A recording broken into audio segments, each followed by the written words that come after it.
Ngayon,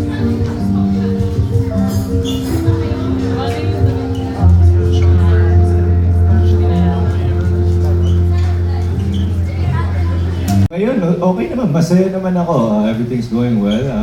Ayun nga, kagaya ng sabi ko, I'm blessed right now. Kasi daming blessing na pumapasok pa din. And I think I'm in a good path. Kasi like, meron akong project po sa US na ginawa din. Nurse the Dead. And ano pa ba, meron pa akong film na upcoming. So maraming aabangan po, of course. Pero ayun, happy lang ako sa mga susunod ko pang tatakay sa buhay. Ganun lang naman kasi ako eh, sabay lang ako sa wave talaga. And yun naman importante, dapat ma-enjoy mo lang yung process talaga. And yeah, happy naman po. So, thank you. Gusto ko lang po magpasalamat sa lahat ng mga pumunta dito.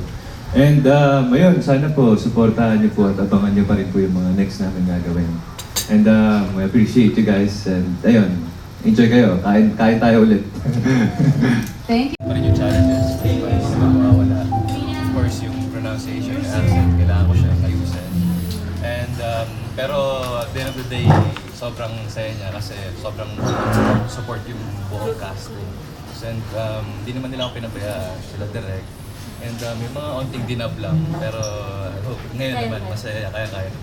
And you're working with fellow Filipinos? Yes, kasama ko si Ruby Rodriguez, Jet Reyes, si Mrs. Punsala, si Tunsi Alinde.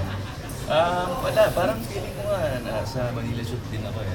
Kasi gusto nga, mga Filipino co-actors ako doon kasi kung wala, feeling ko kakabahan ako pag ako lang mag-isa eh. So at the same time, medyo nakakagaan din siya na may mga ibang kasama o kasi na Filipino.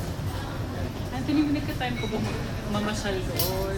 Meron, actually. Pang ilang beses mo na? Actually, yung shoot namin dun from Monday hanggang Thursday lang eh. So may Friday, Saturday, Sunday kami na pwede magala. So nakakapunta kami ng Disneyland, ano pa ba namin, Universal.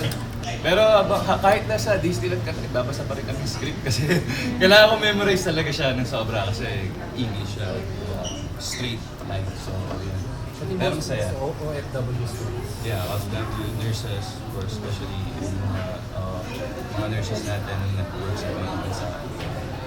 Doon, ipapakita namin doon yung grief, yung lumbay, yung isa ka, diba? Sa family, malayo, sakripisyo ng mga nurses natin. So, sana panuorin ng mga kababayan natin. Nakakatawa doon yung mga artist na wala na dito sa Pilipinas. Diba?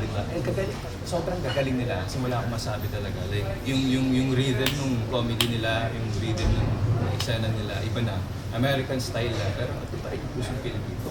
What can you learn from them? Yung sa actors na? Madami akong natutulog sa kanila. Like yung timing nga, like pag American, iba yung humor nila, di ba? And like sa atin medyo may pagka, ano pa rin eh, yung OA, slapstick, di ba? Meron pa tayo konting ganun eh.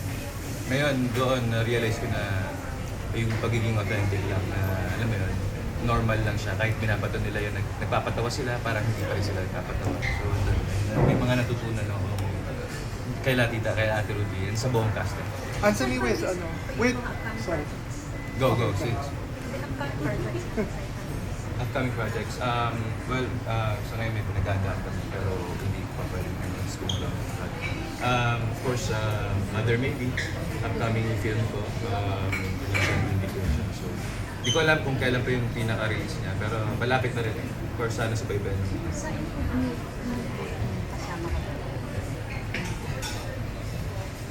Nireveal na kasi yung mga girls eh. Yung mga girls na nireveal na yung mga babae. Nag-reveal na sila? May reveal pala. Abangan na lang po nila. Anthony, with this new endorsement, tapos ang dami mong projects, no? Sabi mo nga, nakakabangon ka na. Blessed, yeah. Expected mo ba na Grateful lang talaga. ganito ang mangyayari sa career? Hindi, actually. Pero, ayun, as much as kung alam mo naman sa sarili mo na, alam, be a good person na talaga. Everything will follow. Ako, masaya ako sa kung nasan ako ngayon. And happy and content. Anthony, what's something about comedy na lagi mong binabalik-balikan? Sorry, what? Comedy. Something about comedy na lagi mong binabalik-balikan? Na lagi ko binabalik-balikan. I think kasi para sa akin yung comedy, in a way, siya yung pinakamagaan kong trabaho na ginagawa. Kasi hindi siya drama, hindi mo kailangan umiyak. Parang ako lang siya pag nasa bahay ako. Kasi, default ko siya. So, nakakatuwa lang na nare-release ko siya, napapakita ko siya sa bandang people. Anthony,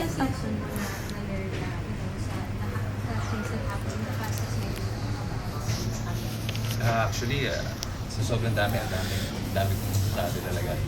Pero siguro pinaka-importante na lang, ayun, siguro be a good person para sa akin. Kasi in everything will follow. Siguro tayo. Anthony, since food brings people together, sino po yung gusto nyong makasama to bond with food? Si DJ. Meron. Last line yun eh. Pero mahilig ka na talaga sa ramen. Oo, Oo ayun naman, talaga sa oo. ramen.